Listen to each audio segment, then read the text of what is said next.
Hello students, today we are going to read 10th class NCERT books first chapter, A Letter to God from the book First Flight. Let's start. The house, the only one in the entire valley, sat on the crest of a low hill. वह घर जो पूरी valley में एकमात्र था, set on the crest of a low hill, जो निचली पहाड़ी की चोटी पर खड़ा था.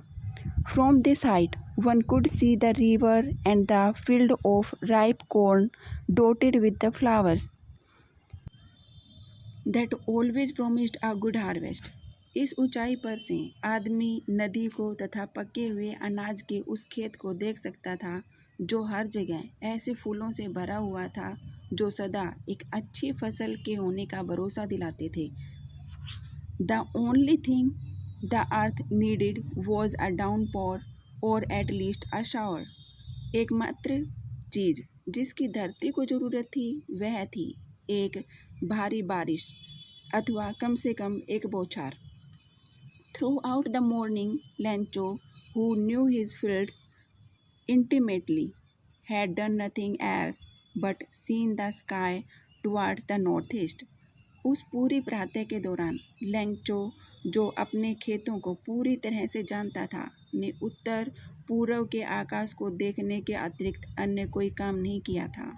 Now we are really going to get some water woman. ए औरत, हमें अब सचमुच कुछ पानी मिलने वाला है. The woman who was preparing supper replied, yes God willing. उस औरत ने जो सायकाल का भोजन तैयार कर रही थी उत्तर दिया, हाँ, यदि ईश्वर की इच्छा हुई.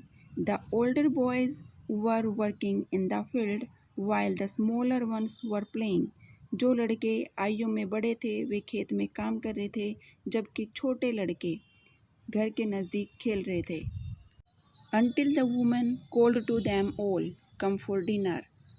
और अंत में उस औरत ने सबको यह कहते हुए बुलाया, रात्रि भोजन के लिए आ जाओ. It was during the meal that, just as Lencho had predicted, big drops of rain began to fall. भोजन के दौरान ही, जैसा कि लेंचो ने पहले ही अनुमान लगा लिया था, वर्षा की बड़ी बड़ी बूंदें गिरने लगी. In the northeast, huge mountains of clouds could be seen approaching. उत्तर पूर्वी दिशा में बड़े बड़े पहाड़ों के जैसे बादल आते दिखाई दिए. The air was fresh and sweet. हवा ताजी और सुहावनी लग रही थी. The man went out for no other reason than to have the pleasure of feeling the rain on his body. वह आदमी बाहर चला गया तथा इसके अतिरिक्त इसका अन्य कोई कारण नहीं था कि वह अपने शरीर पर वर्षा के अनुभव का आनंद लेना चाहता था. And when he returned he exclaimed. तथा जब वह वापस आया तो उसने खुशी से चिल्लाते हुए कहा, these aren't rain drops falling from the sky. ये आकाश से गिरती हुई वर्षा की बूंदें नहीं हैं. They are new coins. ये तो नए सिक्के हैं. The big drops are 10 cent pieces. बड़ी बूंदें 10 सेंट के सिक्के हैं. And the little ones are 5. तथा छोटी बूंदें 5 सेंट के सिक्के. With a satisfied expression he regarded the field of ripe corn with its flowers draped in a curtain of rain. संतोष की भावना सहित उसने पके अनाज के उस खेत को देखा जो फूलों से भरा हुआ था तथा जो वर्षा रूपी चादर से ढका हुआ था. But suddenly a strong wind began to blow and along with the rain very large hailstones began to fall. किंतु अचानक एक तेज हवा चलने लगी और वर्षा के साथ साथ बहुत बड़े बड़े ओले गिरने लगे. These truly did resemble new silver coins. ये सचमुच ही चांदी के नए सिक्कों के जैसे लगते थे. The boys, exposing themselves to the rain, ran out to collect the frozen pearls. वर्षा में भीगने के परवाह न करते हुए लड़के उन जमे हुए मोतियों को इकट्ठा करने के लिए बाहर को भाग लिए.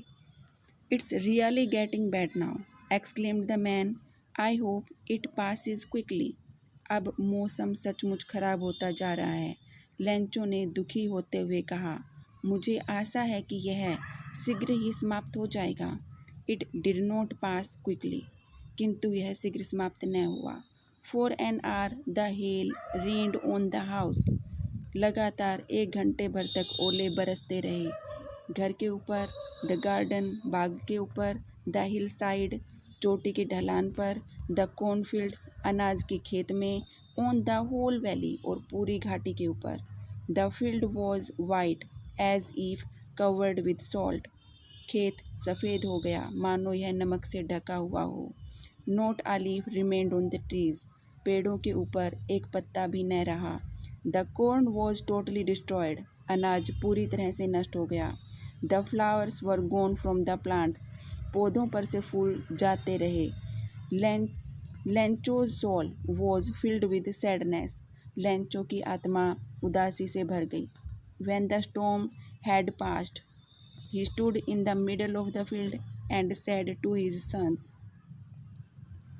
जब तूफान समाप्त हो गया तो वह खेत के मध्य में खड़ा हुआ और अपने बेटों से कहने लगा, A plague of locusts would have left more than this. एक बड़ा टिड्डी दल भी इससे ज़्यादा शेष छोड़ जाता। The hail has left nothing. ओलों ने तो कुछ भी बाकी नहीं छोड़ा। This year we will have no corn. इस वर्ष हमारे पास कोई अनाज नहीं होगा। That night was a sorrowful one. वह रात एक दुख की रात थी। All our work for nothing. हमारी सब मेहनत बेकार हो गई है।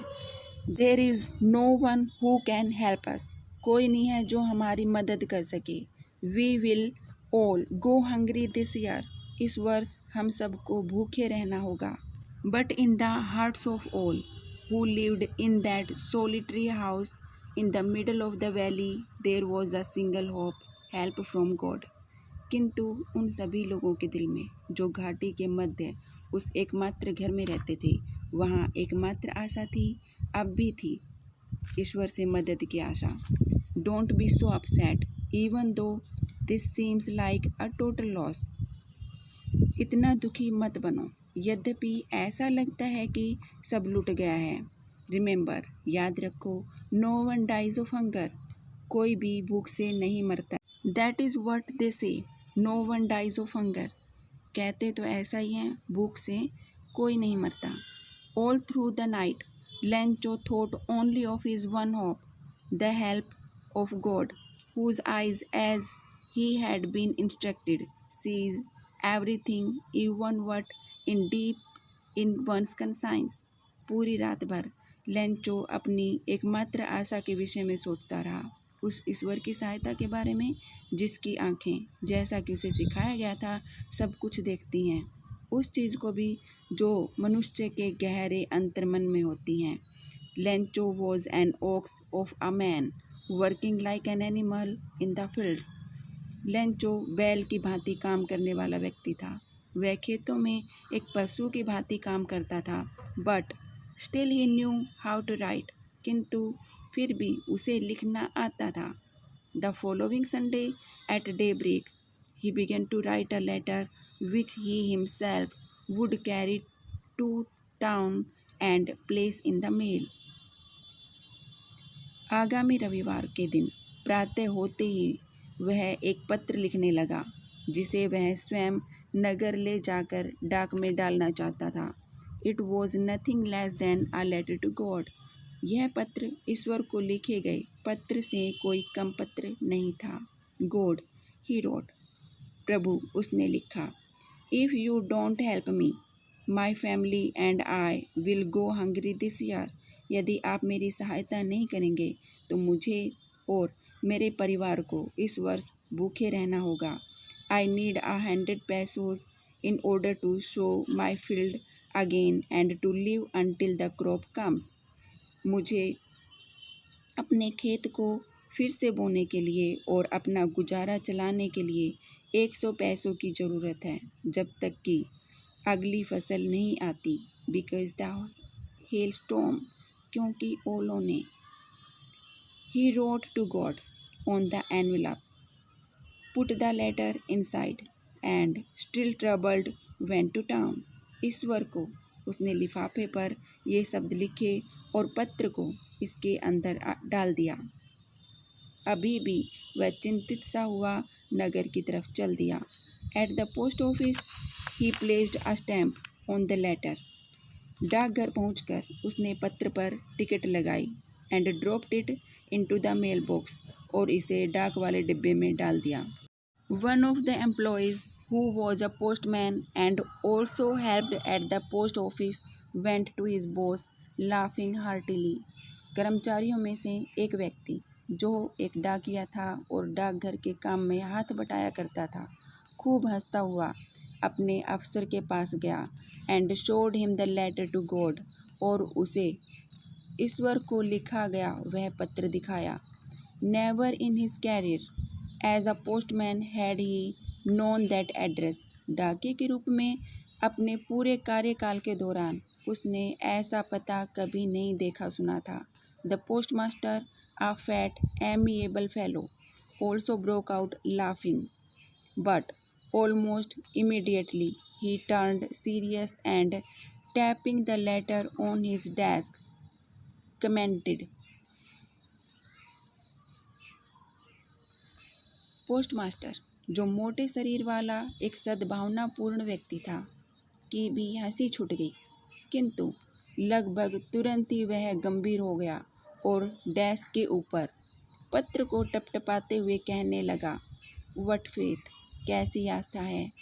I wish I had the faith of the man who wrote this letter. काश मुझ में भी उस व्यक्ति के जैसी आस्था होती जिसने यह पत्र लिखा है। Starting up a correspondence with God, उसने तो ईश्वर के साथ ही पत्र व्यवहार करना शुरू कर दिया है। So in order not to shake the writer's faith in God, the post master came up with an idea, ताकि उस लेखक का ईश्वर में विश्वास न डगमगाए। पोस्ट मास्टर को एक विचार सूझा। आंसर द लेटर, इस पत्र का उत्तर दिया जाना चाहिए। But When he opened it, परंतु जैसे ही उसने इस पत्र को खोला, it was evident, तो स्पष्ट हो गया, that to answer it he needed something more than goodwill, ink and paper, कि इसका उत्तर देने के लिए उसे सद्भावना, कागज और स्याही के अतिरिक्त किसी अन्य चीज़ की भी ज़रूरत पड़नी थी। But he stuck to his resolution, परंतु वह अपने निश्चय पर डटा रहा। He asked for money from his employees, उसने अपने कर्मचारियों से पैसे मांगे। He himself gave a part of his salary, उसने स्वयं भी अपने वेतन से कुछ भाग दिया। And several friends of his were obliged to give something for an act of charity, तथा उसके अपने मित्र भी पुण्य के इस काम में कुछ न कुछ योगदान देने को बाध्य हो गए। It was impossible for him to gather the 100 pesos, उसके लिए पूरे 100 पैसों इकट्ठे करना असंभव था।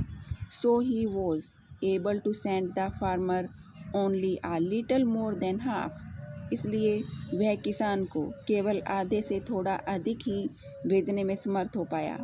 ही put the money in an envelope, उसने पैसों को एक लिफाफे में डाल दिया।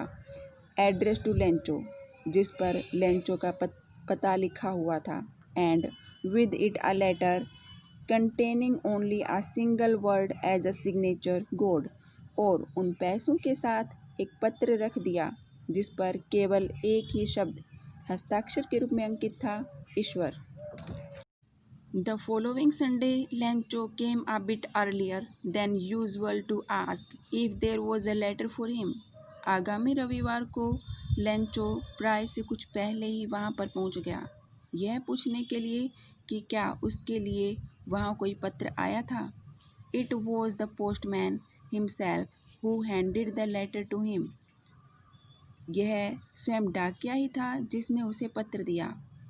While the postmaster, experiencing the contentment of a man who was performed a good deed, looked on from the doorway of his office, जबकि पोस्टमास्टर अपने दफ्तर में से देख रहा था एक ऐसे व्यक्ति का संतोष अनुभव करते हुए जिसने कोई अच्छा काम किया हो। Lencho showed note the slightest surprise on seeing the money. Lencho ने पैसे देखकर तनिक भी हैरानी व्यक्त न की। सच वॉज हिज कॉन्फिडेंस, उसका ईश्वर में विश्वास ऐसा था। But he became angry when he counted the money, किंतु वह गुस्सा हो गया जब उसने पैसे गिने। God could not have made a mistake, nor could he have denied Lencho what he had requested. ईश्वर गलती नहीं कर सकता था और न ही वह लेंचो को वह चीज़ देने से इनकार कर सकता था जिसकी उसने प्रार्थना की थी। Immediately Lencho went up to the window to ask for paper and ink. Lencho तुरंत कागज और स्याही मांगने के लिए खिड़की पर गया। On the public writing table he started to write. जनसाधारण के लिए रखी गई लिखने की मेज पर रखकर उसने लिखना शुरू किया। With much wrinkling on his brow, अपने माथे पर बहुत सारी झुर्रियाँ बनाते हुए। Caused by the effort he had to make to express his ideas, जो उस यत्न के कारण बन रही थी जो उसे अपने विचारों को प्रकट करने के लिए करना पड़ रहा था। व्हेन ही फिनिश्ड, जब उसने लिखना समाप्त किया। He went to the window to buy a stamp, तो वह टिकट खरीदने के लिए खिड़की पर गया। Which he licked and then affixed to the envelope with a blow of his fist, जिसे उसने अपनी जीभ से गीला किया और फिर अपनी मुट्ठी से दबाकर लिफाफे पर चिपका दिया। The moment the letter fell into the mail box, the postmaster went to open it. जो ही यह पत्र डाक के डिब्बे में गिरा, पोस्टमास्टर इसे खोलने के लिए चल दिया। इट सेड, इसमें लिखा था, god of the money that I asked for only 70 पैसोज रिच्ड मी। ईश्वर, वे पैसे जो मैंने मांगे थे उनमें से मेरे पास केवल 70 पैसों ही पहुँचे हैं। सेंड मी द रेस्ट, मुझे बाकी पैसे भेज दीजिए। Since I need it very much, क्योंकि मुझे इनकी बहुत ज़रूरत है। But don't send it to me through the mail, परंतु यह मुझे डाक द्वारा मत भेजना। Because the post office employees are a bunch of crooks, क्योंकि डाकघर के कर्मचारी धोखेबाजों का एक टोला है। लेंचो